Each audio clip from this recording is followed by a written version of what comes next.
Aujourd'hui, le squad, je suis ravi de pouvoir parler avec Anthony Lespade, le spécialiste des entraînements des cerveaux. N'oublie pas que cet organe est le commandant de l'ensemble du corps. Prise d'information, concentration, attention, prise de décision et bien d'autres sont primordiales pour ta santé et ta performance sportive. Anto, bienvenue sur le podcast du Squad de la Performance. Peux-tu te présenter rapidement à ceux qui ne te connaissent pas? Merci beaucoup pour cette magnifique introduction. J'aime bien parce que tu as remarqué entraînement des cerveaux et on va peut-être pouvoir y revenir dessus, mais c'est une petite nuance que j'ai mis dans ma biographie Insta il n'y a pas longtemps en plus. Ouais, Mais exactement. pour me présenter brièvement, je m'appelle Anthony Lespade, je suis originaire du sud-ouest de la France. Après un gros passif est passé en tant que guide, donc dans le milieu du tourisme. Après une carrière sportive avortée assez tôt, je me suis dirigé vers le métier de préparateur mental du sportif, avec une spécialisation en entraînement neurocognitif. Et aujourd'hui, je travaille à Bordeaux dans un centre de performance que j'ai co-créé avec mes associés, où on reçoit des athlètes de haut niveau, des athlètes aussi du quotidien, pour essayer de répondre à leurs attentes et essayer de les accompagner dans la réussite et l'accomplissement de leurs objectifs. Moi, à la base, c'est comme ça que je t'ai découvert, c'est via Ground. Hmm. Est-ce que tu peux nous en parler brièvement? Ouais, quand je me suis dans mon cursus de certification en préparation mentale, après j'étais un peu boulimique de formation, mais il y avait quelque chose que je ne voulais surtout pas faire, c'était bosser tout seul de mon côté. Quand j'étais sportif et au moment où je me suis blessé, j'avais fait ma rééducation au CERS de Cabreton, peut-être pour ceux qui connaissent. Mhm. Et donc, il y a une démarche un peu systémique là-bas, où on est accompagné un peu à 360 degrés. Bon, il y a une grosse partie sur de la kinésithérapie, mais pas que. Il y a des ergothérapeutes, il y a aussi des psychologues du sport. On peut faire appel à des nutritionnistes aussi. Et ça m'avait pas mal marqué. Et plus tard, quand je vivais au Canada, j'avais eu la chance de visiter un centre de performance qui était dans une université. Donc le truc vraiment à la NASA, quoi, high-tech, etc., avec un petit labo de recherche. J'avais trouvé ça incroyable. Et ça m'avait assez marqué. Donc quand j'ai pu me lancer de manière individuelle, donc en auto-entreprise, dans la préparation mentale, il y avait quelque chose que je ne voulais pas, c'était être tout seul de mon côté. Et donc j'ai tissé des liens avec des experts de leur milieu. Et puis on a commencé à se rassembler et travailler en commun avec les mêmes athlètes. Et puis un jour, l'occasion est venue de pouvoir ben, se regrouper sous le même toit, parce qu'on s'était rendu compte que oui, on bossait ensemble sur les mêmes athlètes, mais quand c'était l'athlète qui devait transmettre l'information, on perdait 70% de l'info. Catastrophique. Et en fonction des athlètes, oh, il y en a, c'était cata. Donc on passait du temps à essayer de mettre en place des applications pour essayer de se passer l'info, etc., des logiciels, de trouver une ergonomie de travail, mais ça marchait jamais à se faire des comptes rendus partout. Et puis on s'est dit, bon, ça serait bien de se réunir sous le même toit, ça serait hyper pratique.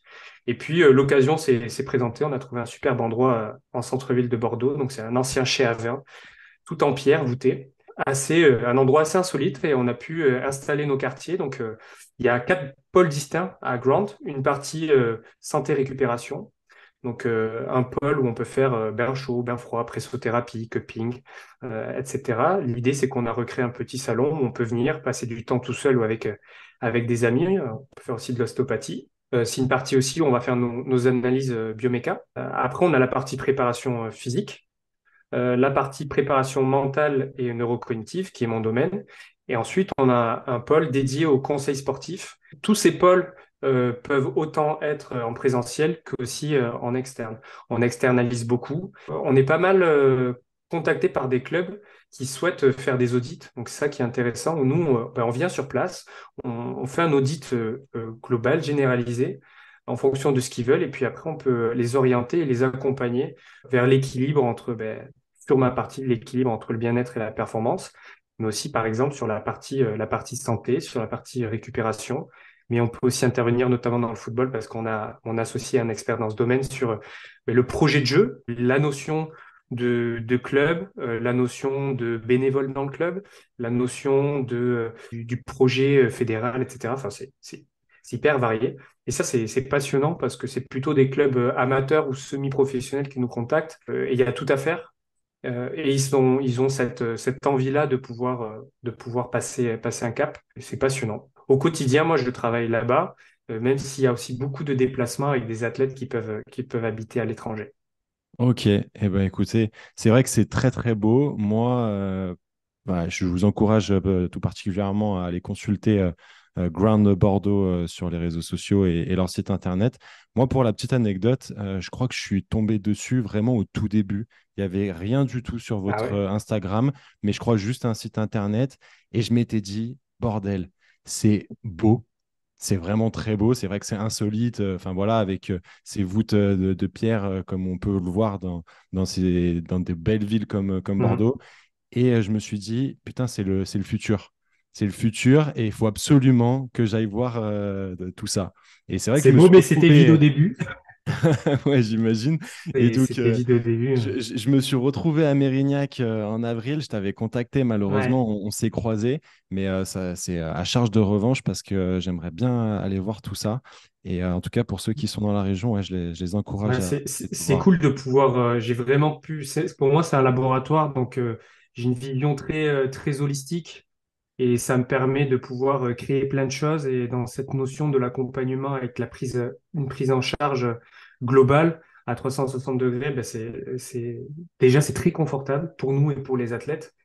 Et puis, ben, c'est top, c'est une superbe expérience. Et puis, oui, ben, le projet avance petit à petit. Au début, on fait avec les moyens qu'on a. On met juste un rack dans un coin et deux, trois haltères.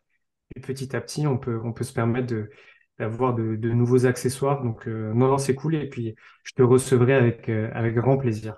Ouais, et puis non, c'est vrai qu'on a l'impression que le service est vraiment la base de ce que vous proposez. Et ça, je pense que c'est hyper agréable pour les sportifs que Mm. vous recevez et puis même pour vous au quotidien. Donc, ouais, ce serait avec un grand plaisir. J'ai échangé avec Nicolas Breton, qui est arbitre et prépa Oui. mental. Et bien évidemment, ben, il m'a parlé du travail neurocognitif parce que c'est quelque chose qu'il met en place dans son entraînement. Mais bien évidemment, on a parlé de toi lors de notre échange et t'as fait aussi une passe décisive, bien que j'avais bien évidemment noté ton nom dans ma liste des invités potentiels. Et j'aimerais que tu nous expliques finalement de manière concise qu'est-ce que le Mm. travail neurocognitif. Donc ouais, Nico, un arbitre, ancien arbitre, qui implémente ce système de travail-là. Donc c'est hyper intéressant parce que notamment dans ces disciplines-là, il y en a besoin, mais comme partout finalement. Mhm. Et j'aime bien dire que l'entraînement cognitif, c'est un métier qui ne devrait pas forcément exister. Mon métier ne devrait pas exister parce que normalement, le quotidien devrait être assez rempli de défis de tâches, de choses à amener, à intellectualiser, à amener réflexion pour ne pas avoir à travailler notre cognition. Malheureusement, on est dans une société où la consommation et l'hyperconsommation règnent en maître. Nos capacités attentionnelles sont soumises à rude épreuve par rapport à la frénésie du quotidien, et ça par rapport à l'être archaïque que nous sommes et l'être primaire que nous sommes. Et ça nous joue des tours et ça affecte notre système nerveux et nos capacités attentionnelles. Donc pour moi, dans l'entraînement neurocognitif, il y a vraiment deux phases. Il y a déjà une phase de rééducation de nos capacités attentionnelles et une phase, la deuxième, de performance. Et ce que l'on voit aujourd'hui et comment les gens conscientisent l'entraînement cognitif et de ce qui est montré sur les réseaux sociaux, c'est juste de la performance. Et donc pour ceux qui n'arrivent pas peut-être à voir de quoi je parle et qu'est-ce que l'entraînement neurocognitif, ça va être des athlètes qui vont s'entraîner avec de la technologie, entraîner leurs habiletés grâce à des lumières de réactivité, grâce à des écrans tactiles, etc. Mais là, on est déjà dans la performance. Il y a vraiment la partie immergée de l'iceberg qui est la rééducation de nos capacités attentionnelles. Et tout ça va dans le spectre de l'entraînement cognitif. Mais on dit entraînement neurocognitif parce que il y a l'entraînement des capacités cognitives au sens large. Je mettrai des thématiques sur tout ça. Et puis il y a le neuro, donc nerve, le système nerveux. Et donc c'est une autre branche là aussi, mais finalement les deux sont étroitement liés. Donc ben, mon métier, c'est de faire attention au système nerveux des personnes que j'accompagne. Bon, bien sûr, il y a la partie prépa mentale, et puis Mhm. d'entraîner aussi leur capacité cognitive. Ok. Et toi, de ce que j'ai compris en faisant un peu mes petites recherches et les écoutes d'interviews, de ce que tu as pu partager, il me semble que tu es surtout spécialisé dans ces capacités attentionnelles dont tu viens de parler, qui touchent véritablement tout Hmm. le monde, voilà, d'un point de vue performance, mais aussi et surtout de santé. Comment ça se matérialise le travail des capacités attentionnelles? En fait, aujourd'hui, je suis un touche-à-tout. Je m'intéresse au grand pouvoir du cerveau, donc aux sciences du cerveau, neurosciences, mais je ne suis pas un expert en neurosciences, je ne suis pas un docteur en neurosciences, je n'ai pas de master en neurosciences. Mais par contre, j'ai une vision très terrain. Hmm. Je comprends le terrain et je vais arriver à créer des liens avec tout un tas de pratiques parce que j'ai une vision assez systémique et holistique. Aujourd'hui, le gros problème de la thématique de l'entraînement cérébral, c'est qu'il n'y a pas de méthodologie mise en place. C'est que tout va très vite. Tout va très vite. Pourquoi? Parce que c'est encore une science qui est un peu incomplète. Il y a beaucoup de flou autour de ces entraînements-là. Mais le marketing, lui, va à toute vitesse. Et c'est à la mode. Donc, on trouve de tout, on trouve beaucoup de rien, mais des vraies méthodes de travail, il y en a très peu. Et surtout des méthodes de travail qui ont fait leurs preuves génération après génération, comme on peut trouver dans la préparation physique, ben, ça court pas les rues. Donc, moi, j'essaye de m'adapter avec ce que je trouve. C'est marrant parce que la dernière fois, je regardais les bas-fonds de mon feed Instagram et je me suis dit, mais qu'est-ce que je faisais? Mais je faisais du cirque, quoi. Je ne savais pas, littéralement pas, ce que je faisais. Mais parce que, en fait, je trace un peu une voie qui est nouvelle. J'ai très peu de modèles. Je peux pas me calquer sur quelqu'un et me dire, ah ben lui, ok, il bosse bien, il fait ça bien, je vais le suivre. C'est un peu mon mentor. On est très peu à faire ça. En France, encore plus. Donc, ben, j'étais un peu un explorateur à tracer un sentier battu. Donc, j'ai fait énormément d'erreurs. Et ça m'a permis d'acquérir une expérience, de dilapider énormément d'argent parce que j'ai dû tester tout un tas d'outils.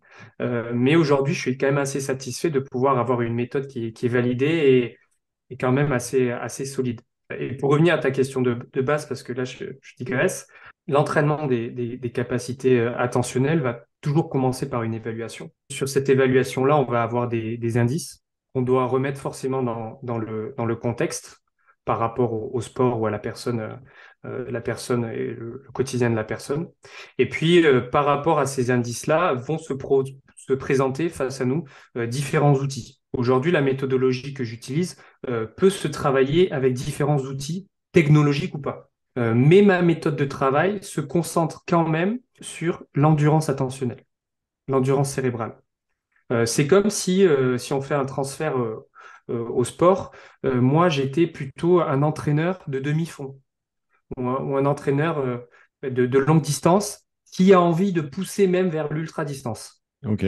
Mais qui rencontre des gens. En fait, j'ai envie de faire de la longue distance avec les gens qui viennent me voir, mais je me rends compte qu'en fait, ils n'arrivent même pas à faire 1 kilomètre sans être essoufflés. Ça, c'est mon quotidien. Je veux faire du travail d'attention prolongée avec les athlètes parce qu'ils en ont besoin, mais leurs capacités attentionnelles leur font tellement défaut qu'il y a toute une partie rééducation et en fait, ils sont essoufflés au bout d'1 kilomètre, entre guillemets. Et Ok. donc, c'est ce paradoxe-là. Mais aujourd'hui, la méthodologie que j'utilise, c'est du travail d'endurance cérébrale. Ouais, c'est vrai que comme tu l'as dit, c'est quelque chose qui est relativement nouveau dans le monde du sport, bien Oui. que ça réponde à des besoins ancestraux. Mais vous êtes un petit peu les quelques-uns qui sont dans ce domaine, un peu comme les préparateurs physiques d'il y a 30 ans, où il n'y avait pas Mm. grand-chose et qu'il fallait justement faire ses expériences de terrain, faire des bêtises, et puis finalement aller sur quelque chose de plus concret et de plus cohérent. Tu as parlé d'évaluation. Est-ce que tu peux nous dire de nous donner quelques exemples de la manière d'évaluation des athlètes? Dans mes accompagnements, j'inclus souvent, même si c'est toujours presque toujours le cas, à part si l'athlète a accompagné d'un préparateur mental déjà, la Mhm. partie préparation mentale. Ma partie d'évaluation, elle est quand même assez complexe parce que je prends le temps. Je suis un détective qui est à la recherche d'indices pour résoudre une problématique. Cette problématique, elle est multifactorielle, c'est-à-dire que elle peut provenir de différentes sources. Même si moi, je vais me concentrer sur le système nerveux et la préparation mentale, je dois quand même me positionner en garde-fou pour savoir si le problème qui est présent ne vient pas de la sphère nutritionnelle, ne vient pas de la sphère physique, etc. Donc déjà, je me dois d'avoir quand même assez de connaissances dans tous ces domaines et donc d'avoir un système d'évaluation qui permet un screening au sens large. Donc j'ai des questions qui vont taper dans toutes les thématiques. Mon premier système d'évaluation, c'est un questionnaire psychologique pour sportifs pour avoir un profil psychologique. Ok. Ça, c'est simple, c'est des questions, ça me donne des données. Pour les gens qui pensent que la préparation mentale, c'est abstrait ou c'est que de l'auto-évaluation et des sensations, pas du tout. On a des questionnaires qui nous permettent d'avoir des données. Ensuite, on entraîne, on réévalue et on peut quantifier une marge de progression ou de régression. Ensuite, une autre thématique, celle-là, elle est propre à moi, c'est je vais faire une cartographie de l'activité cérébrale. Donc, ça s'appelle du neurofeedback. Je vais faire une évaluation de l'activité cérébrale, au même titre que quelqu'un qui va faire une radio de l'épaule ou du poignet.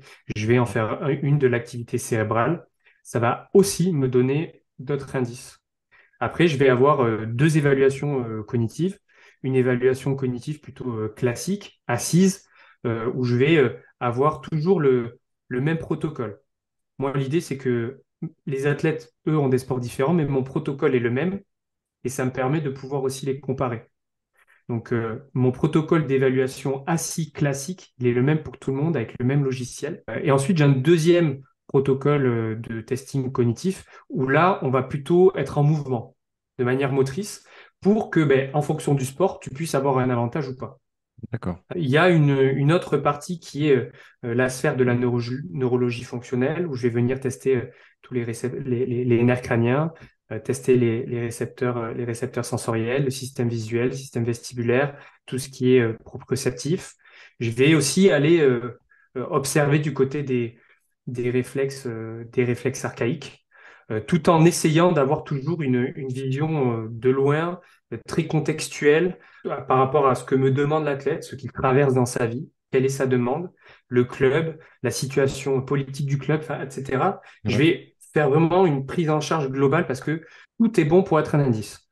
Et tant que j'ai pas résolu mon enquête, je reste sur mon système d'évaluation. Même si ça fait 3 mois et qu'il faut commencer à bosser et que l'athlète a payé pour ça, je ne m'engage pas à donner un programme si j'ai pas en tête là où je vais aller.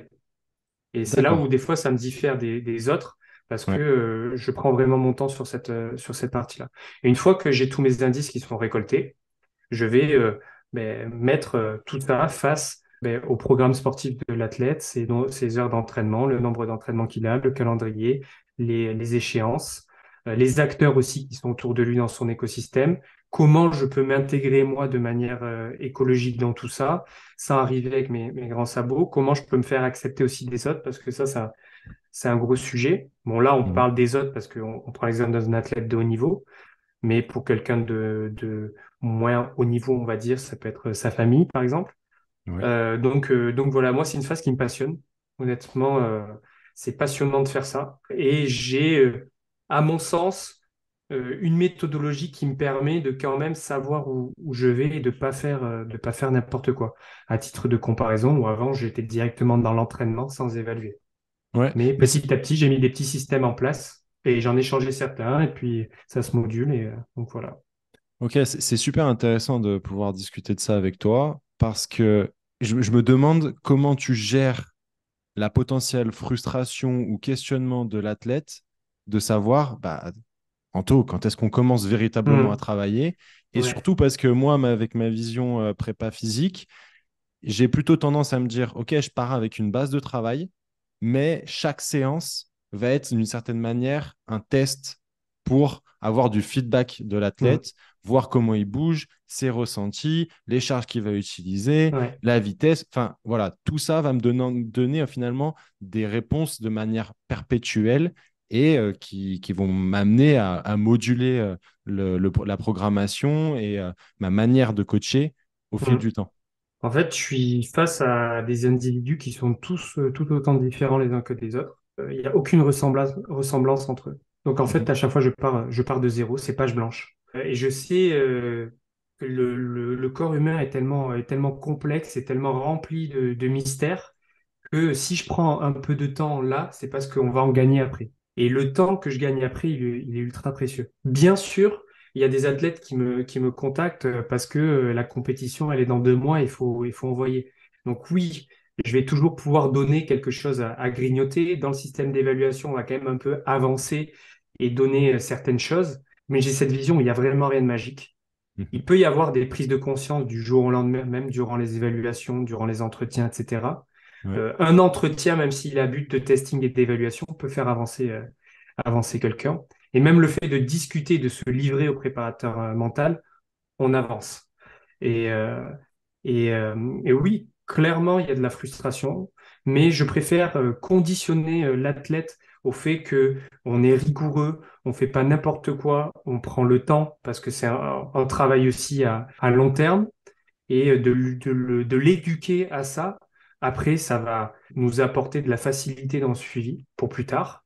Et surtout, comme tu as dit, là, je suis 100% aligné avec toi. Il y a tout un tas de testing qui se fait durant les entraînements où ben, j'ai du feedback de l'auto-évaluation de l'athlète et j'ai du feedback aussi ben, de données que je peux quantifier via de la technologie. En fait, moi, je vais vraiment travailler sur la lucidité de l'athlète. Je me lance dans mon vrai programme d'entraînement si je sais que l'athlète est assez lucide sur pourquoi il est venu, ce qu'il traverse, sa demande et dans ce quoi on va se lancer. Ensuite, cette lucidité, je vais essayer de savoir s'il a quand même une bonne lucidité émotionnelle. Est-ce qu'il est capable de mettre des mots sur ses émotions, de mettre des degrés, parce que toutes les émotions ne sont pas les mêmes, il y a des degrés différents en termes d'intensité. Est-ce qu'il en parle de ses émotions, l'expression des émotions? Mais il y a aussi la lucidité corporelle, la conscience corporelle. Est-ce que l'athlète a un bon contrôle moteur? Est-ce qu'il sait bien ressentir ses signaux physiologiques, etc. Une fois que je suis sûr que c'est à peu près carré, je peux me lancer dans l'entraînement parce que je suis sûr que quand je vais demander des feedbacks sur qu'est-ce que tu ressens, tes stimuli physiologiques, ton ressenti émotionnel, il sait à peu près ce qu'il ressent. Et j'ai fait trop d'erreurs en m'embarquant avec des athlètes où on se lançait trop vite. Et en fait, tous les feedbacks étaient erronés parce que la conscience corporelle émotionnelle, elle était nulle. Donc tous les feedbacks étaient mauvais. En fait, tu fais un aller-retour qui te coûte le temps que tu n'as pas pris au début. Mm. C'est top que tu parles d'émotionnel et de capacité émotionnelle parce que c'est quelque chose que je retrouve beaucoup, que ce soit dans un versant de rééducation ou bien un versant de performance en préparation physique, qui parfois en fait est un cadenas qui vient bloquer tout ça d'un point de vue progression dans le processus de Mm. réathlétisation ou de préparation physique. Et j'aimerais que tu nous dises finalement comment tu accompagnes ces athlètes à bien gérer leurs émotions. Il y a un gros versant qui est sur l'éducation, le système de pensée de l'athlète par rapport à la gestion des émotions, même le stress. Il est erroné depuis le début. Souvent, ils ne savent pas ce que c'est. Pour eux, c'est des gros mots. On leur a mis des schémas de pensée en tête qui sont totalement faux. C'est des sujets extrêmement tabous, encore plus sur certains sports, encore plus sur certains sports collectifs. Donc il y a déjà une grosse phase de chantier qui est de juste du travail de sémantique. Qu'est-ce que ce mot-là veut dire? À quoi il fait référence? Qu'est-ce que c'est le stress? Pourquoi on ressent ça? Et ensuite, ce qui marche plutôt bien, c'est de lui expliquer notre manière de fonctionner et de lui expliquer aussi qu'on n'est encore que des chimpanzés finalement. Et d'aller sur le côté très primaire et archaïque et de lui expliquer, tu ressens ça parce que ça parce qu'il se passe ça dans la vie de tous les jours, et encore plus dans le monde dans lequel tu vis. Et c'est normal, en fait. Et lui dire que c'est OK et que c'est des mécanismes de réaction qui sont chimiques et physiologiques et que c'est normal. C'est câblé dans son disque dur interne, on va dire. Et ça ne fait pas de toi le fou de l'équipe. Et ça marche plutôt bien de dédramatiser et Mhm. surtout qu'ils prennent conscience que moi, à chaque entretien, je suis là avec mon sac à dos et je lui tends face à lui. Il dit, allez, c'est le moment de le remplir, ce sac à dos, parce que moi, j'ai les clés pour l'évacuer après. T'inquiète pas, mets tout ce que tu veux dedans. Moi, je vais m'en occuper d'aller le vider quelque part. Et ça leur fait du bien parce que finalement, le rôle d'accompagnant, le rôle de un peu mentor, le rôle de d'avoir une présence au-dessus de l'athlète et de se sentir encouragé qu'il y a quelqu'un qui croit en eux, c'est des fois 80% de la réussite. C'est fou. Tu te prends la tête des fois sur des outils, mais juste être derrière lui et croire en lui, l'encourager, lui apporter de l'amour et du soutien, c'est une partie du travail, 80% du travail qui est fait. Donc, c'est cool. Mais les capacités, toute cette sphère émotionnelle, c'est un gros sujet, hein. Ouais, je crois aussi.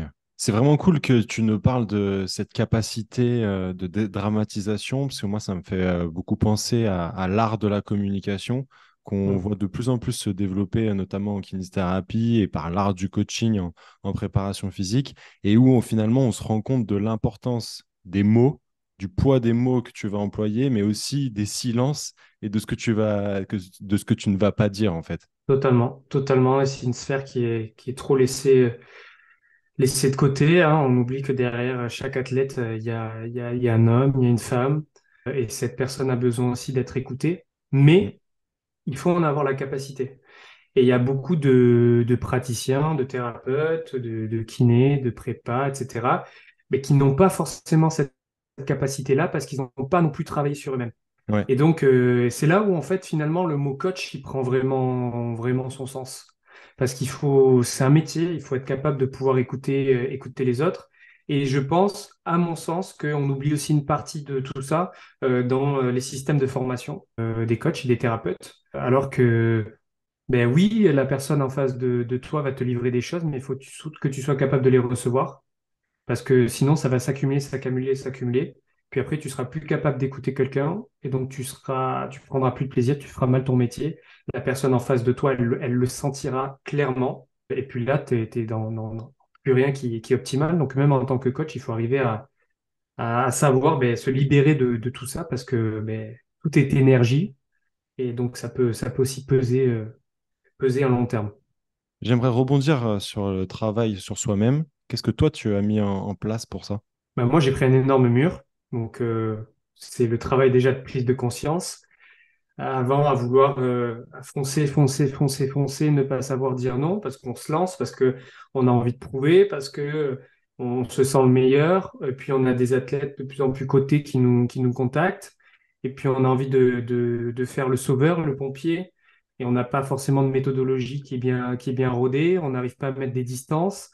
Et puis, on dit oui à tout, on cède, on est trop gentil. Et donc, finalement, le travail empiète sur le quotidien. Puis on se prend un mur. Moi, ce qui m'est arrivé, c'est que en fait, mon disque dur était saturé.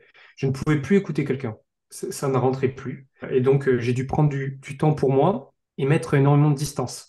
Ça, je suis assez content parce que j'ai pu rapidement le mettre en place. Oui, on peut créer des liens. Ma vie privée ne te regarde pas forcément, même si toi, tu me livres la tienne. Et c'est là où tu dois trouver l'équilibre parce que la personne en face de toi va te livrer des choses très profonde. Et certaines personnes ont envie aussi de tisser des liens et d'apprendre à te connaître un peu plus. Donc c'est stratégique, il faut arriver à livrer certaines choses. Mais moi, je mets énormément de distance avec les personnes que j'accompagne. C'est pas pour autant que ben, je peux avoir de l'affection pour eux, mais ça me permet aussi de pouvoir décharger quand je rentre chez moi. J'ai mieux organisé aussi mon emploi du temps, mon hygiène de vie. En fait, je dois me préparer comme eux. Et c'est ce que je fais, j'essaye d'être le meilleur dans mon optimisation, dans mon hygiène de vie, pour être capable d'être le plus énergique et d'avoir le plus, entre guillemets, d'endurance quand je suis au travail. Et donc, finalement, j'ai tourné mon travail autour de mon hygiène de vie. Et maintenant qu'il y a des grandes règles auxquelles je ne céderai pas, c'est-à-dire que maintenant, je ne prends plus aucune consultation le matin, parce qu'en fait, finalement, ça me mettait un coup derrière la tête et j'étais cramé. Et le matin, maintenant, c'est pour moi. Je peux me permettre d'appliquer ce que je leur dis, mes routines, mes petits hacks, etc. Et ça me fait grandement de bien. Et puis, c'est aussi savoir dire non. Je ne peux pas te prendre là. Je ne suis pas prêt aussi à te prendre. Et aussi, j'ai pu me permettre de dire que je ne pense que je ne suis pas la bonne personne pour toi. Et des fois, je ne sais pas l'expliquer. Je sens que ça travaille dans mon ventre et que c'est très énergétique et ça va pas le faire. j'ai pas d'explication à donner, mais c'est comme ça. Et je pense qu'il y aura, chaque personne peut trouver sa paire, mais certaines fois, je ne corresponds pas aux personnes qui sont en face de moi. Donc, c'est de un, déjà appliquer ce que je transmets parce que on est le meilleur exemple et ça, ils ont besoin de voir que nous, on l'applique. Et donc, moi, il faut que je maintienne une rigueur, faire un entraînement d'hygiène de vie, etc. parce que sinon, je dois quand même lead by example. Et ensuite, c'est prendre quand même du recul et de la distance. Et ça m'a aidé, mais ça, tu t'en rends compte quand tu prends aussi le mur et c'est normal, ça fait partie de l'expérience. Mm. C'est hyper puissant et très humble de finalement être capable de refuser Mm, quelqu'un. Parce que, en fait, encore une fois, je fais le parallèle avec ce que je vis et surtout ce que j'ai vécu, plutôt par l'intermédiaire de mes collègues. Mais en kinésithérapie, par exemple, ben, c'est difficile de dire non. Il y a mm, ces problématiques d'un point de vue déontologique, etc., ouais, qui peuvent parfois être mal perçues. mm, Mais je pense que d'une certaine manière, c'est pas rendre service à la personne mm, que de ne pas être capable de dire non. Je pense que ça pourra faire réfléchir certains auditeurs qui sont soit dans le milieu du sport et de la santé, ouais. mais peut-être même ceux qui sont un peu plus externes à ce milieu-là. On peut pas être le sauveur de tout le monde, hein, c'est clair et net. Et puis, vaut mieux se mettre peut-être un peu en danger, peut-être financièrement, de Ouais. manière mesurée, mais parce que de tout accepter, de toute façon, on payera tout tard, ça c'est clair, hein. Ouais, mais tu vois, je vais partager une petite anecdote que j'ai vécue quand j'étais jeune praticien. Tu Hmm, parles de sauver le monde. Souvent, dans les cabinets de kiné, tu as une liste de patients qui sont en liste d'attente. Et moi, en fait, quand je voyais cette liste d'attente qui se rallongeait, dans ma tête, en fait, je me disais, il faut tous les sauver, avec ouais, des grosses guillemets, hein, bien évidemment, mais hmm, il faut que cette liste d'attente n'existe plus. hmm. Et il faut envoyer, il faut aider, en fait, accompagner ces gens-là. Je me rappelle que effectivement, en termes de charge mentale, ça m'avait vraiment pris la tête. Ouais, mais c'est pour ça que pour moi, il y a pas, et dans mon domaine, je vois pas qu'il y a de concurrence, c'est que j'ai envie qu'il y ait de plus en plus de préparateurs mentaux, j'ai envie qu'il y ait de plus en plus de personnes qui font du cognitif, parce il y a de la demande, mais par contre, mon Dieu, il faut avoir une belle éthique de travail, une déontologie, et c'est ça, malheureusement, des fois, qui ne court pas les rues, et des fois, on peut se dire, ben, je sais que si c'est pas moi qui l'apprends, elle va peut-être aller voir quelqu'un d'à côté qui aura une moins bonne éthique, etc. C'est ça qui amène aussi des fois un peu à travailler et oui, c'est pas forcément facile parce que les gens qui viennent nous voir, ils sont des fois un peu en détresse Mm. et c'est dur de dire non et de laisser quelqu'un sur le bas-côté. Mais comme tu l'as dit, c'est peut-être pas forcément l'aider. Pour moi, je préfère refuser quelqu'un qui va m'apporter de l'argent, mais pour moi, être riche, c'est m'éclater dans mon métier et surtout avoir du temps pour moi aussi et une certaine notion de liberté, quoi. Mm. Ok, très clair. J'ai eu récemment à ce micro Jérôme Pérez, qui est le responsable performance des Brûleurs de Loups de Grenoble, qui est Oui. l'équipe de hockey, et qui me disait qu'il s'était rendu compte qu'il y avait bien évidemment une fatigue physique qui est indéniable et que tout le monde connaît, mais en discutant en fait avec ces sportifs, mais il s'est rendu compte que la fatigue mentale en fait, était quelque chose de beaucoup plus important chez eux. Mm.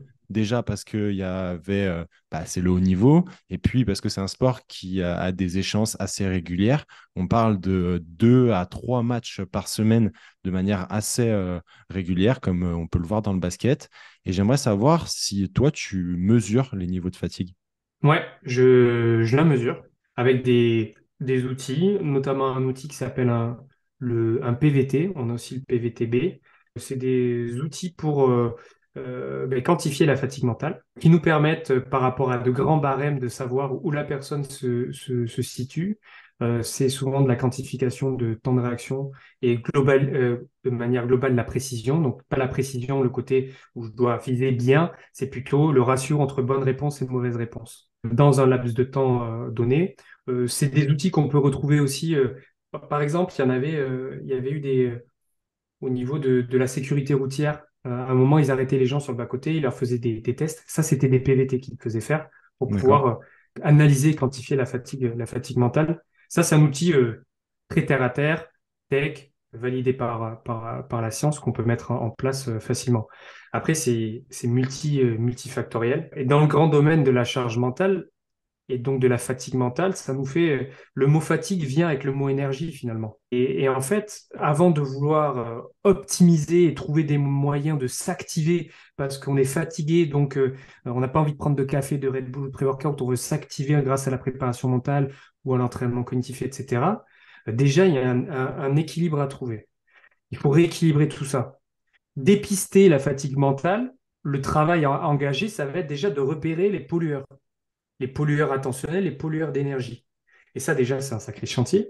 Et une fois qu'on a mesuré et pris conscience de ce qui nous pollue de manière au niveau de notre énergie, tout ce qui n'est pas bien optimisé dans notre vie, on va pouvoir déjà être à l'équilibre. Et déjà là, il y aura déjà peut-être un changement.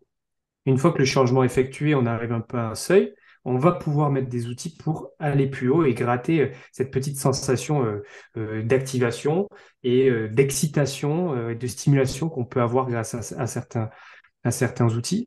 Mais on est dans une société, un système où autour de nous, il faut imaginer, et pas psychoter non plus, sinon on ne va plus vivre, mais il y a des perturbateurs Ouais. qui sont multifactoriels et ces perturbateurs-là affectent notre système nerveux.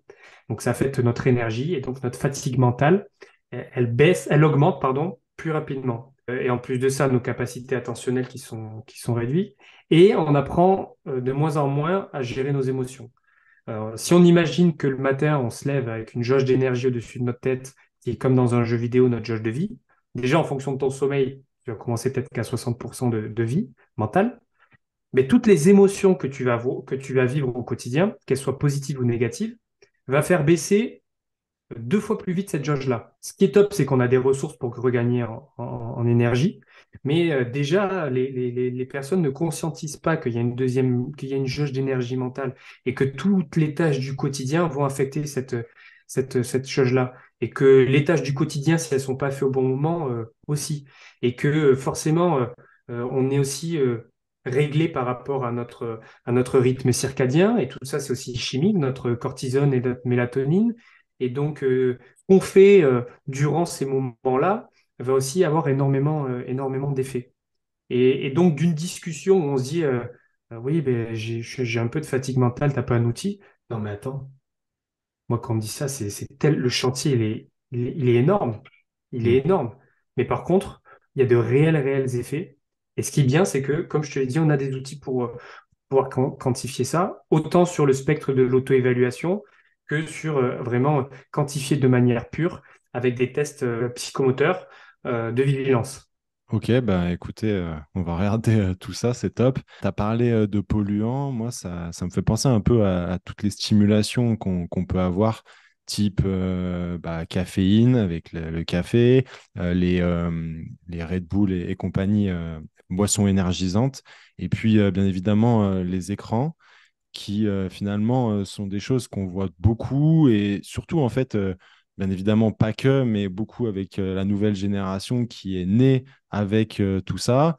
Aujourd'hui, Hmm. quand on regarde YouTube, on voit beaucoup de jeunes promouvoir aussi ces boissons énergisantes. Comment toi tu gères ça auprès de cette génération Z? Moi, c'est une génération que je connais très bien parce que je Ouais. travaille avec elle au quotidien Hmm. pour justement les accompagner dans ces problématiques-là. Ouais, c'est ultra présent. Je travaille aussi avec ces personnes-là. J'ai la sensation déjà que en fonction des sports, sur ce côté boisson énergisante, stimulante, en fonction des sports, c'est plus présent que certains. Notamment, je bosse beaucoup dans l'e-sport. Alors là, c'est catastrophique, c'est effroyable. Dans les sports aussi, au niveau des pilotes, pardon, souvent, mais ils sont sponsors en fait. Eh oui. Toutes ces marques-là sont sponsors et donc et en fait il y a un manque d'éducation aussi par rapport à ça sur le mot stimulant, sur le mot énergisant et il n'y a pas de code de la route, c'est-à-dire qu'il n'y a pas de règle de pratique par rapport à boire ces boissons-là. Ils savent pas comment faire, ils savent pas à quel moment, ils ne consentisent pas que c'est un outil et que surtout que le corps de manière naturelle peut sécréter les mêmes sensations. et que tout ce qui va être sécrété de manière utilisé de manière plutôt synthétique et non naturelle, c'est pas OK, parce que le corps doit être capable de le faire tout seul. Et donc, pour revenir à ta question, j'y suis extrêmement confronté. Donc ça rentre dans le spectre d'une thématique que j'ai abordée avec eux, qui est la thématique de l'activation. Ça, c'est Ok. une thématique en préparation mentale. Donc, sur cette activation mentale, cette activation physiologique, neuronale, etc., on a de gros outils qui existent. Mais d'abord, il faut retrouver une énergie qui est assez stable, de redonner une stabilité au système nerveux qui vit des yo-yo tout au long de la journée, de remettre une routine en place. Et c'est pour ça que quand j'aborde souvent ça, je suis souvent accompagné de naturopathes, de diététiciens, etc. Parce qu'il y a aussi souvent un travail engagé au niveau nutritionnel. Mais c'est extrêmement, extrêmement présent et en fait, ça va amener plein de parasites, d'habituations surtout, d'effets placebo, etc. Et donc, faut rapidement s'en débarrasser. Donc, mon outil par rapport à ça, c'est de travailler sur de la sensorialité, Ok. de travailler de l'activation via sensorialité et de finalement contrer un outil qui est une boisson énergisante parce que la boisson énergisante va te coûter de l'argent, ça va être toujours la même, ou alors tu vas essayer d'en trouver, une fois qu'il y a habituation, une autre avec un autre goût, et une autre plus puissante, etc. Et donc c'est la montée infinie qui n'est pas du tout optimale. Et donc ma méthode sur la sensorialité, finalement, c'est une méthode qui est ultra personnalisée, donc tu n'auras jamais la même que ton voisin. C'est une méthode qui est extrêmement puissante, extrêmement progressive, où tu vas ressentir des sensations qui est non invasive et qui va te permettre de l'avoir à vie sans effet néfaste et de pouvoir la créer et de toujours la moduler et donc de ne jamais t'ennuyer grâce à cette méthode-là.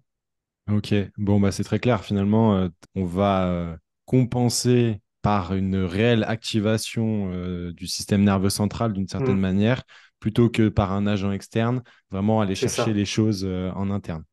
Mais le café, par exemple, c'est top. Le café, c'est top. Par contre, c'est utilisé au bon moment. C'est pas ne pas appréhender le café comme un énergisant, un stimulant, mais le café va bloquer le signal de fatigue. Donc ça, c'est top. Il a ce pouvoir-là, le café, de bloquer le signal de fatigue. Donc utilisons-le au bon moment, Hmm. pas à des moments où ça va être très néfaste, parce que il y a cette notion aussi de rythme circadien, de cortisol, tout ça à appréhender. Et les règles de pratique ne sont pas forcément respectées. Puis après, toutes les merdes qu'il y a à côté aussi dans les boissons énergisantes. Mais le café, ça peut être un outil, comme le maté, etc. Mais il y a beaucoup de personnes, en fait, qui se rendent compte que ils consomment du café juste parce qu'ils ont le... C'est le concept de la boisson chaude, en fait. Ils ont besoin de ce côté réconfortant de la boisson chaude. Hmm. Finalement, suffit de remplacer ça et c'est OK. Mais oui, l'e-sport, c'est quand même un level au-dessus. Là, c'est des énormes chantiers parce que souvent, ils ne s'hydratent presque pas en eau classique. Et c'est dès le matin, à jeun. Et donc là, le système nerveux est très compliqué. Il y a très peu d'exposition aussi à la lumière. Donc les polluants au niveau de l'énergie sont extrêmement nombreux. Et l'éducation doit se faire aussi sur le fait que c'est pas parce que tu fais un sport statique qu'il faut pas que tu mettes en place tout le côté optimisation que peut avoir un sport plus conventionnel, quoi. Hmm. Bien évidemment. Tu parles beaucoup sur les réseaux d'une méthodologie qui est le Brain Endurance Training. Est-ce que tu peux Oui. nous dire ce que c'est? Donc le Brain Endurance Training, ton anglais est aussi bon que le mien, appelé BET. Donc c'est une méthodologie qui a été, je vais pas vous citer le nom de l'inventeur, je l'ai plus. Si tu as une petite description, je le retrouverai parce que Ouais. qui a été mis en place pour travailler les capacités cognitives, mais de manière prolongée, en endurance, mais avec une méthodologie. C'est-à-dire que là où on se lançait d'habitude à toucher des plots de réactivité sans forcément savoir où on va, sans savoir si c'était bien, sans savoir combien de séances fallait faire, combien de temps fallait faire, ou la charge de travail, la durée, une périodisation classique.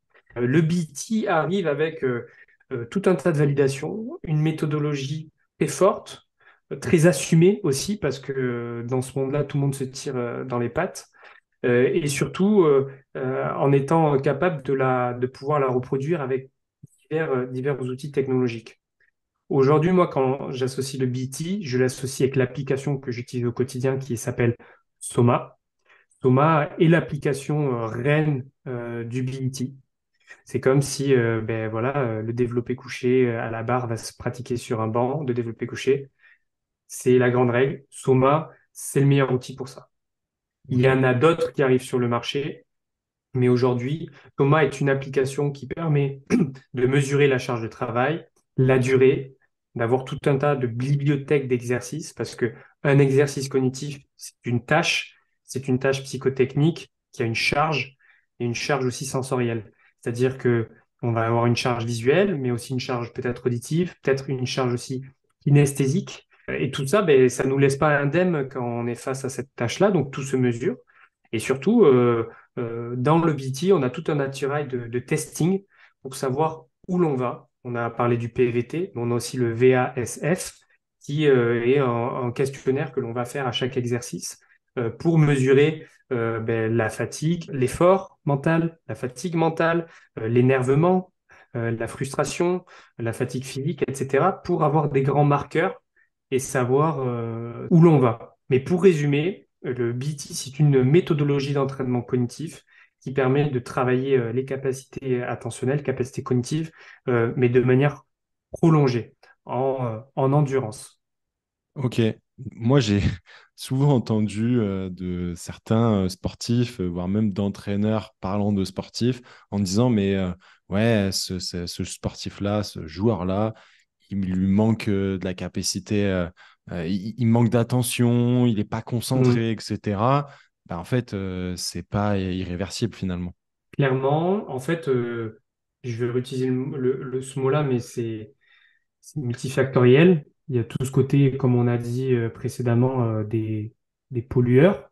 Mhm. Mais il y a aussi le contexte, qu'est-ce que fait l'athlète au quotidien. Ça peut arriver qu'un athlète il soit OK sur son hygiène, etc., il soit quand même optimisé, mais ses capacités attentionnelles ne soient pas bonnes. Il y a quand même un gros souci par rapport à la scolarité. La méthode d'enseignement aujourd'hui à l'éducation nationale et comment on a été modulé, qu'à l'âge où on doit plutôt se mouvoir à l'extérieur, explorer notre répertoire gestuel, bouger, tester des choses, etc., on est assis et on doit apprendre plus ou moins par cœur. On va faire une Ouais, généralité, mais...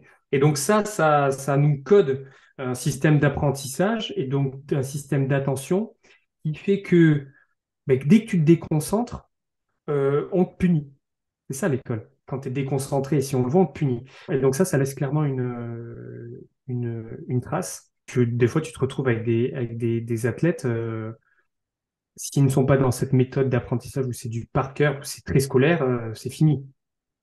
ok, Et donc, dès que tu vas proposer quelque chose qui va être plutôt, tu vas travailler sur du chaos, tu vas travailler sur de l'imprévu, ouais, tu les as perdus parce que leur schéma, il est dans la petite boîte, là, comme on l'a conditionné.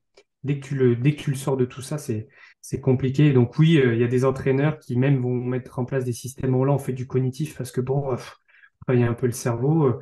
Finalement, tout ça, c'est un peu du flan parce que c'est beaucoup plus complexe que ça. Il y a une méthode à mettre en place, mais il faut surtout évaluer. Et avant de travailler les capacités cognitives, donc un exercice cognitif, ça va être une information à prendre, qu'elle soit auditive, visuelle, kinesthésique. Il faut être sûr que nos GPS qui captent cette information-là sont bien branchés. Alors ça, c'est oublié de tout le monde. Personne ne le teste.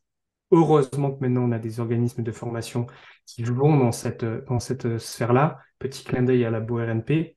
mhm, Mais avant de travailler sur des pots de réactivité de manière cognitive, en bougeant ta tête, en bougeant les yeux, etc., il faut être sûr que au niveau kilométricité, ça soit OK parce que ben, sinon, ça va te coûter plus d'énergie que si c'était bien branché et tu travailles un peu à reculons, quoi.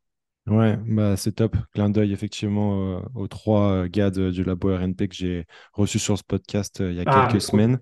Ouais, Ah, carrément. On a fait un super podcast. Ils ont répondu clairement à plein de notions.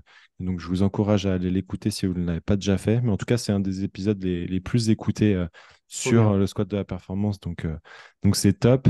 Et tu as parlé de cette notion de chaos. Du coup, la question que je me pose, c'est est-ce que dans ton processus d'entraînement, tu commences par quelque chose de très isolé pour aller justement vers cette multi-variabilité du chaos ou pas nécessairement? C'est plutôt l'inverse. Je vais souvent, c'est en fonction de l'échéance. Des fois, avec certains, la plupart du temps, ils ont match tous les week-ends. Ouais, Donc, ma surcharge, elle est plutôt ondulatoire. ok. Mais quand j'ai du temps et que je suis peut-être sur une off-season, là, je vais partir sur une surcharge progressive. On va imaginer que moi, pour que je sois content et satisfait, il faut que j'ai 3 entraînements semaine, à minima de 35 minutes de tâches cognitives. Ok. De tâches cognitives qui sont difficiles. Je ne peux pas y aller de suite. Chez certains athlètes, on y arrive, chez d'autres, on n'y arrive pas. Donc, il y a une phase que j'appelle la dépollution. On a l'évaluation, la dépollution, et puis on essaie de retrouver un équilibre attentionnel pour pouvoir aller taper dans la surcharge progressive. Des fois, je peux mettre une année, des fois, c'est très rapide. Donc, certaines fois, les athlètes, ils commencent par un entraînement par semaine de 10 minutes, etc. Parce que c'est extrêmement énergivore. Et moi, Mhm. si dans mes marqueurs, je sens qu'il y a beaucoup de fatigue mentale et qu'ils trouvent les exercices extrêmement difficiles, etc., mais j'y vais petit à petit parce que tout a un impact, quoi. Clairement, Ouais. c'est hyper énergivore. Ah bah oui, oui, oui, Euh, j'imagine. Quand je suis face à mon tire-fesse et que je peux augmenter et partir dans ma progression et aller vers les sommets, ben là, je vais d'abord avoir quelque chose de plutôt classique. On ne va pas faire de transfert au sport. Quand je dis de transfert, c'est-à-dire de, de mouvements physiques associés au sport.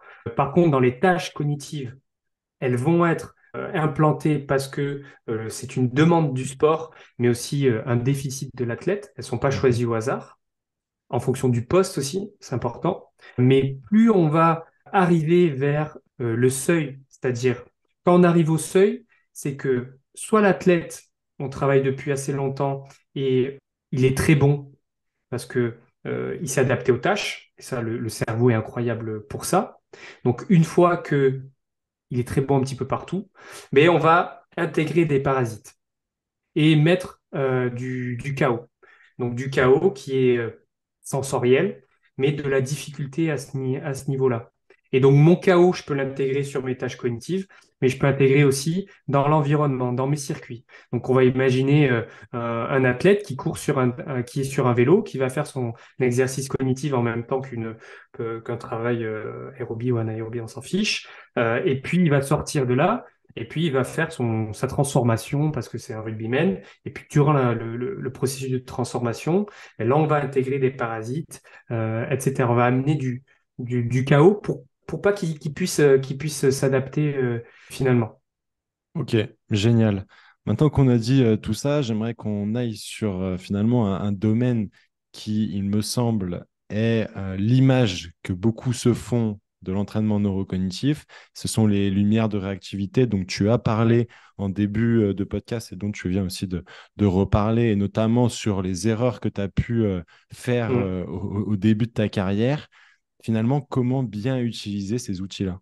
C'est des outils qui sont formidables. C'est de la belle technologie. Maintenant, ils sont bien faits, les plots. Franchement, c'est de beaux outils. Petit astérix, dans 5 ans, il y a des études qui vont sortir et qui vont quand même bien remuer ce milieu-là sur beaucoup de technologies qui sont utilisées aujourd'hui et les plots, malheureusement, de réactivité en font partie. En fait, l'utilisation isolée d'un plot de réactivité, la charge de difficulté, elle est trop faible. Mhm. C'est-à-dire que juste un témoin lumineux qui s'allume, la charge et l'impact cognitif qu'il a est trop faible. Mais on va me dire, oui, mais attends, comment ça se fait que moi, pendant 5 semaines, il a amélioré son temps de réaction? Parce qu'il va s'améliorer sur la tâche pure, il va arriver à s'adapter. Mais par contre, il faut réfléchir autrement. C'est qu'est-ce que ça va lui apporter d'appuyer sur des lumières de réactivité et de baisser son temps de réaction par rapport au sport qu'il fait. On ne jure que par le temps de réaction aujourd'hui. Mm. Qu'est-ce que ça va lui apporter? Alors que oui, réagir à un stimuli sensoriel et ensuite d'apporter une réponse motrice en moins de temps, c'est intéressant. Mais d'abord, travaillons sur ces récepteurs sensoriels qui sont importants. Mais de manière brute, taper sur des plots de réactivité, ça ne fonctionne pas, à part faire de l'animation, et des fois, il y en a besoin. Ouais. Par contre, on a avec nous un outil qui peut se piloter à distance, qui peut amener plusieurs couleurs, qui peut avoir un nombre de répétitions, qui peut avoir une durée et que l'on peut mettre dans un coin d'une pièce et qui nous décharge, nous, de devoir être l'exercice, entre guillemets. Donc ça, c'est top. Ça, c'est incroyable parce que finalement, on a un témoin qui a une charge de difficulté. Si on le prend seul, c'est pas assez.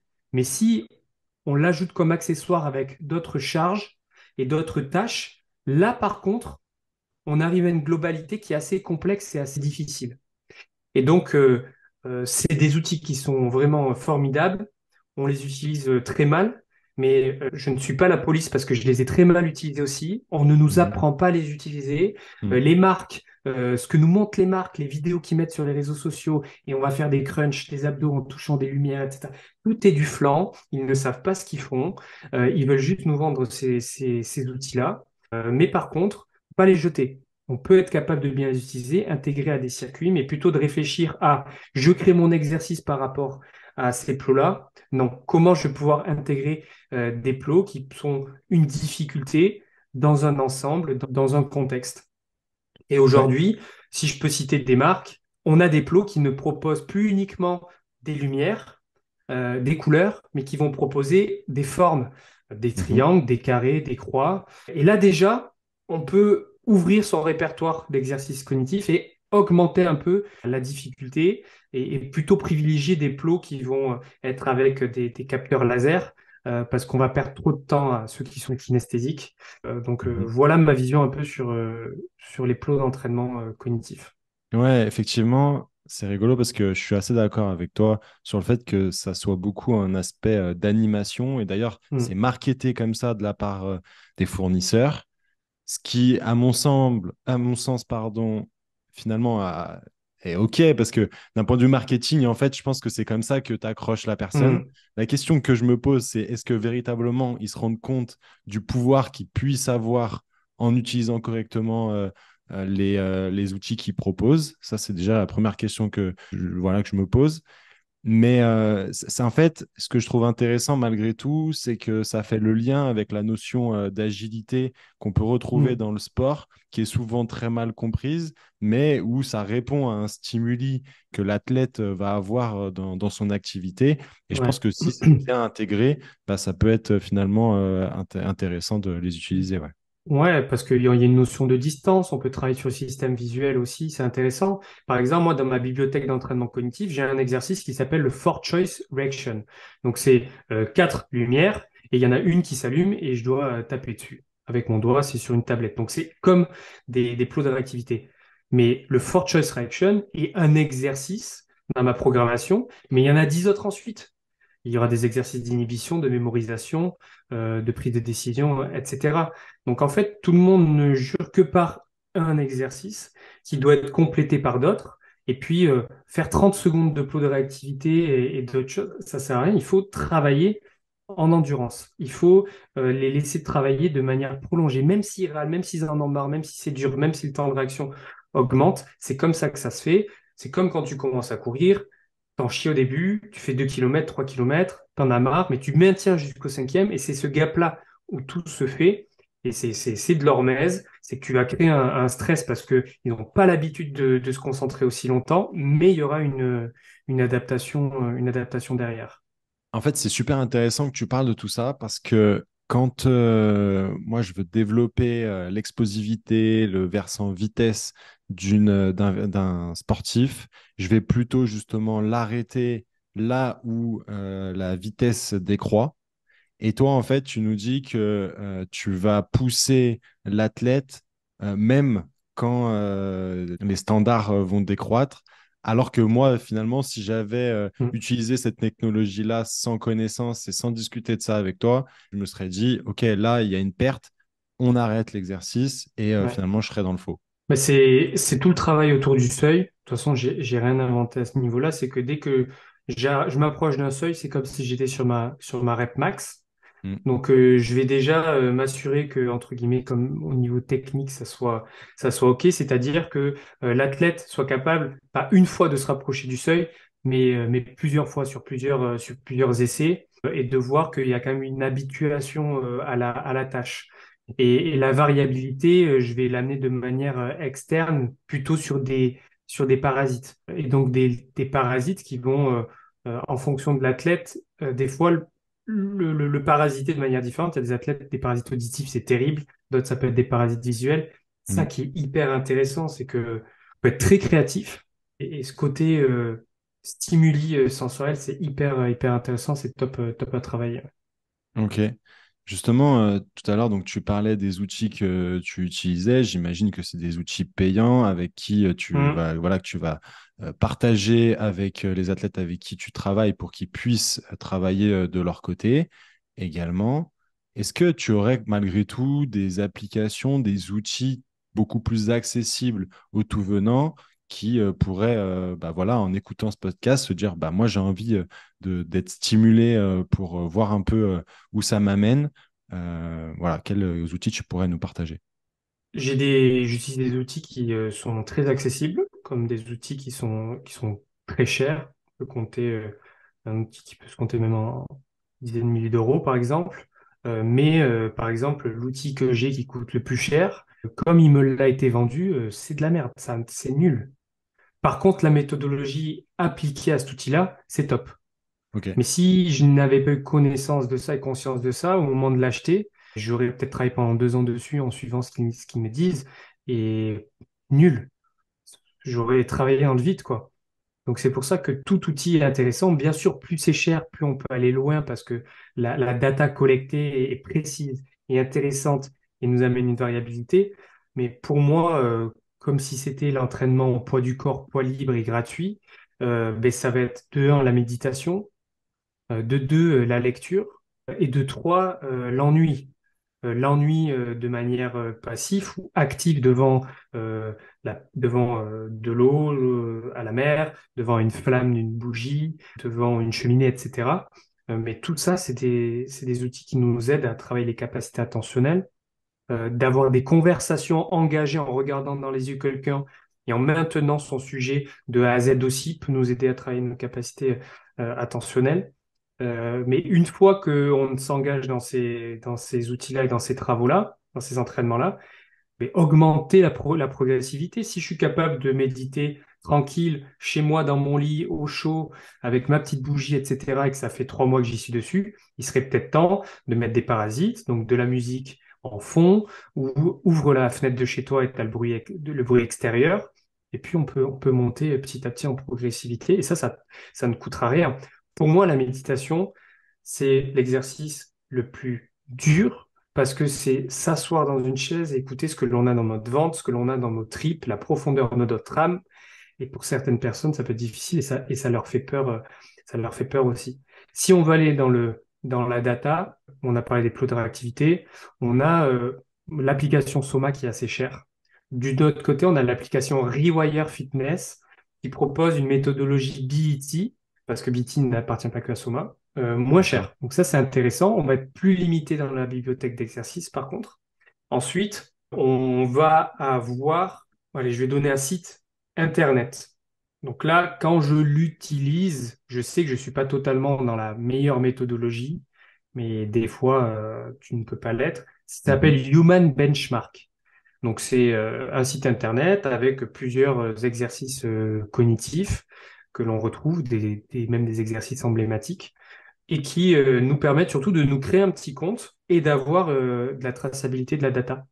C'est ça qui est intéressant et on peut se challenger à essayer de rester 10 minutes sur la tâche parce que ce qui me plaît sur ce logiciel-là, c'est qu'on n'est pas arrêté dans le temps.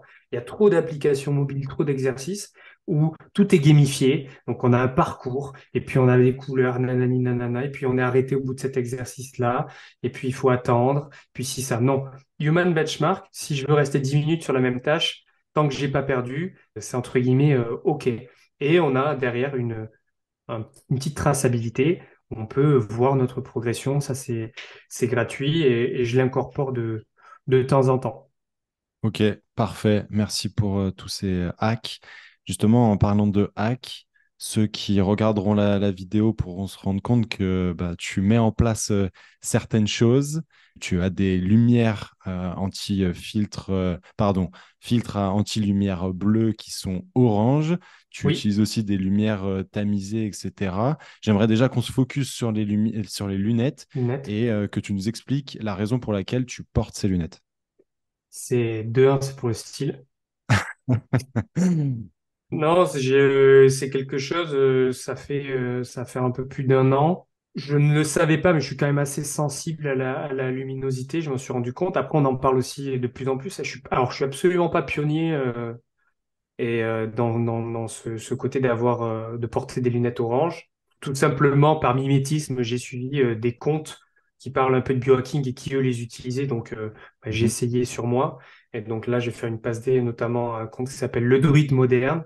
Il est très intéressant, très inspirant. Et donc, en fait, là, on enregistre, on a commencé à enregistrer, il était 19 heures. Donc, à cette heure-ci de l'année, le soleil est déjà couché.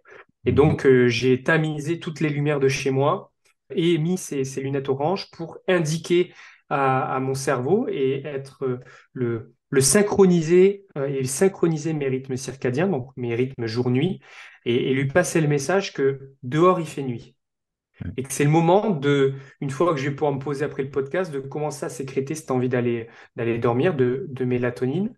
Et pourquoi je les mets maintenant? Parce que ben, on enregistre un podcast et on est devant l'écran du PC. J'ai une lumière à ma gauche, une lumière à ma droite. Et d'avoir trop de lumière qui rentre comme ça peut indiquer à mon noyau suprachiasmatique qu'il fait encore jour et donc me parasiter dans ma sécrétion de mélatonine et donc me couper l'envie d'aller me coucher. Et donc ça peut s'en suivre un mauvais sommeil. Mais là, on est sur la manière de s'endormir, mais c'est pareil pour comment on se réveille. mhm. J'ai acquis récemment des lunettes qui s'appellent des luminettes. Donc, c'est des lunettes qui vont me projeter de la lumière blanche et bleue dans les yeux. C'est sans UV. C'est comme si c'était la lumière du soleil. Donc, dès que je me réveille, je les mets pendant 30 minutes pour indiquer à mon cerveau que c'est bon, je peux sécréter mon pic de cortisol. Il fait jour dehors, même s'il fait nuit. Je peux m'engager dans ma journée. Et l'indicateur pour moi ou qui me dit qu'il est temps de mettre ces lunettes là le matin, c'est là, ça s'est passé aux alentours de début novembre. C'est que je me couchais toujours à la même heure, j'arrivais plus à me réveiller avec mon réveil et j'avais du mal à sortir de mon lit. Donc ça, c'est l'indicateur. Donc toujours par contre, en fonction de mes signaux physiologiques. Si je pouvais me réveiller de manière correcte, sans réveil, etc., je les utiliserais pas. Là, j'ai ressenti un témoin qui m'a dit que c'était le moment de les mettre. Mais je vois trop de personnes qui vont essayer de mettre plein de hacks en place alors qui n'ont même pas pris le temps de s'écouter et d'y aller petit à petit.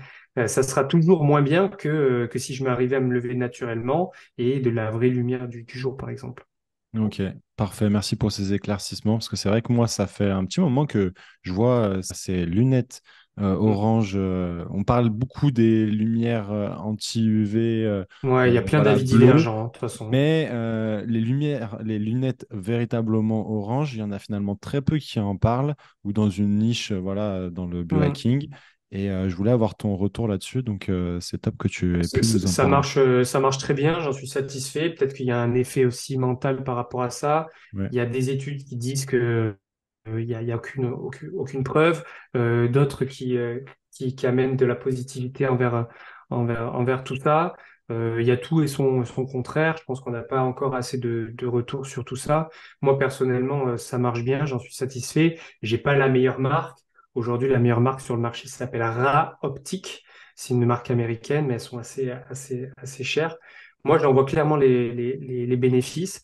Mais quelque chose qui ne va pas coûter cher, c'est faites attention à vos lumières, changez vos ampoules, allez acheter des ampoules plutôt tamisées, ou alors des systèmes où on peut changer les couleurs, ou si vous avez des lampes de chevet, etc., mettez des linges dessus, des voiles pour tamiser les lumières, et ça ça marche bien. Parfait, ben, merci beaucoup. On va passer à la dernière partie de ce podcast. Oui. Tu nous as donné beaucoup d'informations et surtout on a parlé finalement d'un domaine qui est le tien et qui est assez novateur dans le monde de la performance. Et j'aimerais que tu nous dises comment tu vois l'évolution de la performance dans les 10 prochaines années. L'évolution de la performance va passer par l'évolution aussi de la technologie, mais pour moi, les personnes qui vont être dans la vérité et qui vont avoir une bonne éthique de travail par rapport aux générations futures et à l'avenir qui se profile, parce que la technologie aura toujours aussi de l'avance et ça nous dépassera, c'est les personnes qui auront compris d'où l'on vient, comment on est codé, quel est notre patrimoine génétique, comment, en tant que chimpanzé, on réfléchit, on est régi cognitivement, physiologiquement, etc. Et aussi de ne pas devenir des extrémistes, pas devenir des extrémistes de la technologie, mais aussi l'inverse, de devenir des extrémistes à s'isoler du monde dans lequel on vit.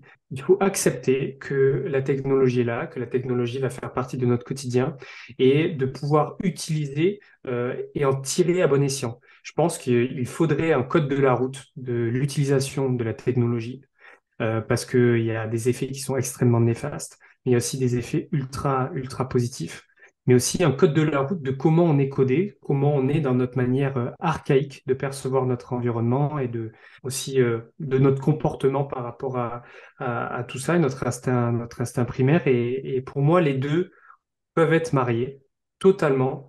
On peut être un biohacker, mais aussi utiliser des techniques ancestrales. Je pense que ça, c'est la vérité, mais surtout comprendre comment on a été fait, regarder vers l'avenir, mais surtout aussi comprendre le passé. Ouais. En t'écoutant parler, ça me fait beaucoup penser aux romans, enfin je sais pas si on peut appeler ça des romans, mais en tout cas des livres de Yuval Harari. Hmm. Est-ce que tu pensais à ça en parlant en témoignant? Non, j'ai pas lu. La personne qui parle des capacités attentionnelles. Ça, c'est un hack aussi.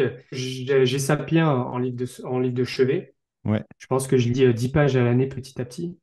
Mais en fait, je ne peux plus lire un livre qui est intellectuel le soir parce que ça me met en place sinon un système de pensée, de réflexion et je ok. m'endors plus. Donc maintenant, le soir, c'est BD et manga Ouais. et ça me fait un bien fou. Et donc, ouais, j'ai entamé Sapiens. C'est quelque chose qui me passionne. Je pense que tu fais référence à 21 leçons, non, Alors en l'occurrence, moi j'ai lu Sapiens. Je suis sur le point de lire, enfin j'ai commencé à lire Homo Deus Homo et Deus. j'ai pas encore lu du coup le troisième, bien évidemment. Mais en tout cas, c'est assez intéressant, c'est assez clivant. Je trouve qu'il donne son point de vue. Tout le monde ne s'y retrouvera pas, comme beaucoup finalement de livres, hein. Il faut savoir Ouais. avoir un esprit critique. Mais je trouve que ça fait beaucoup réfléchir et ouais, j'encourage véritablement les auditeurs à lire ce livre-là. Mais j'ai hâte en tout cas de voir ce que l'avenir nous réserve. Et puis je pense que on est en train de comprendre que tout n'est pas isolé et notre système de compréhension du corps est trop isolé. Mm, Par exemple, dans les hôpitaux, on a ce service-là qui régit cet organe-là, etc., etc. Tout est mm, trop isolé alors que notre corps n'est pas quelque chose de fermé. Notre peau est une interface. On est en train de comprendre de plus en plus qu'on interagit, qu'on fait pas, on n'est pas spectateur du monde extérieur, mais on en fait partie. mm, Et donc, les personnes qui détiendront la vérité à ce niveau-là, c'est des personnes qui auront compris, qui auront une démarche holistique, d'essayer d'être bon partout, de comprendre tout, sans être des experts dans toutes les thématiques, c'est impossible, d'avoir sa thématique proche et de comprendre aussi les autres, comprendre la biomécanique, la physiologie, etc. Et d'avoir une démarche très conventionnelle, mais aussi très énergétique, très spirituelle. Et ça, je pense que ben, c'est pour ça aussi que j'ai mis spécialiste de l'entraînement des cerveaux, parce que on n'a pas que des neurones dans le cerveau, dans notre tête, il y en a aussi mm, dans les intestins, mais aussi dans le cœur. Donc il y a plusieurs cerveaux. Et on se rend compte qu'aussi autour du cœur, il y a un champ électromagnétique qui dépasse notre propre enveloppe corporelle, qui fait que mais nos pensées, nos humeurs, ce que l'on ressent peut affecter la personne qui est à côté de nous. Et j'écoutais un podcast très intéressant d'une personne qui s'appelle Pierre Etchard qui disait que nous avons la responsabilité, quand on s'assoit à côté de quelqu'un, de nos pensées. Parce que notre champ magnétique touche l'autre personne. Et pour nous qui avons une vision très isolée, c'est difficile à comprendre. Notre vision du corps humain et de la science va vraiment changer dans les années à venir, notamment grâce aussi à la physique quantique. Ça va être passionnant et j'ai hâte de voir les Blaze Pods du futur. Génial. Mais tu vois, en t'écoutant, ça me fait penser que moi, un de mes objectifs dans le futur, ça serait que ce podcast, il soit fait en présentiel avec l'ensemble des invités. J'aimerais véritablement arriver à sortir du temps pour ça. Aujourd'hui, c'est malheureusement pas possible avec mes engagements, mais à terme, j'aimerais pouvoir Ouais, bénéficier de tout ça. Je sais que là, je vais bientôt interviewer des athlètes, des trop bien. professionnels du sport dans le bassin PACA, où je vis actuellement. Et je pense qu'il y aura encore une autre dynamique. Et puis, en tout Ouais, le cas, présentiel, hein. ouais, clairement. En tout cas, Anto, j'aimerais te poser ma dernière question, cette Oui. question passe décisive. Qui aimerais-tu entendre passer au micro du squat de la performance? Moi, j'ai plein de personnes en tête. Tu peux en Est-ce donner que, plusieurs, hein. est-ce que toi, il y a un domaine sur lequel tu n'as pas été encore? En vérité, je pense qu'il y en a plein. Malgré tout, j'essaye d'être assez éclectique dans ce podcast. Et parfois, en fait, je découvre des domaines chez certaines personnes que j'aimerais interviewer. Donc, non, tu es libre de donner plusieurs noms. Et puis, malgré tout, même s'il y a des domaines qui peuvent se recouper avec des intervenants, bah, pourquoi pas avoir différentes visions? C'est ce qui fait la richesse, je pense. Ok. Je les ai cités. Comme je les ai cités, je vais leur faire honneur. Il y a Bastien qui a la page Le Druide moderne. Donc lui, il est totalement dans cette démarche de l'homme moderne, mais aussi l'homme archaïque, qui a compris son environnement et qui met en place plein de processus. C'est aussi un athlète. Il a un master où il est docteur en neurosciences. Il s'entraîne bien. Il a une grosse page Insta. Il est très sportif. Il met en place plein de méthodes naturelles. Il y a aussi deux personnes que je ne connais pas personnellement, mais que en fait, je vais me faire plaisir parce que j'adore les écouter. Et donc, si je me Ok, dis qu'il y a un podcast supplémentaire où je vais pouvoir les entendre, c'est top. trop cool. C'est Pierre Dufraisse et du coup Pierre Etchard. Donc Pierre Dufraisse qui a le CNH, Centre Naturopathie d'Ormez, Ouais. et Pierre Etchard qui est une personne passionnée de sport et de physique quantique. Il est ostéo aussi. Il arrive à vulgariser et nous faire comprendre tous ces concepts-là et quel en fait impact ça a dans nous qui sommes sur le terrain et prépa physique, les coachs, etc. Qui, de premier abord, une thématique comme ça nous paraît hyper abstrait. Donc, ça serait les trois personnes. Trois druides. Alors là, t'as des Génial. champions. Là, t'as des champions. Alors eux, ils vont avoir des lunettes oranges, c'est sûr. Parfait. Et oui, Pierre qui détient la chaîne d'Erisme TV, c'est bien ça? Ah ouais, ouais, c'est ça. Ouais, Un ouais, génie. je vois très bien. Et puis, j'ai eu sur le podcast Julius de la chaîne Purple Bell Kitchen qui voilà, est passé sur le podcast avec qui on a parlé justement de naturopathie et Ouais. lui, bien évidemment, aussi avec un versant sport combat parce qu'il est ici du JB.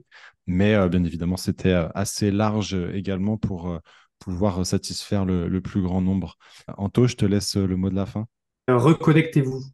Merci beaucoup en tout cas, Anto. Je suis vraiment extrêmement reconnaissant d'avoir eu sur le podcast. Et puis, bien évidemment, merci à toi d'être toujours là à nous écouter.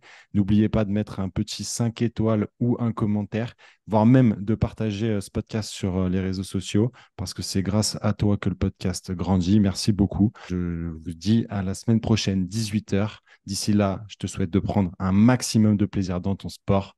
Force!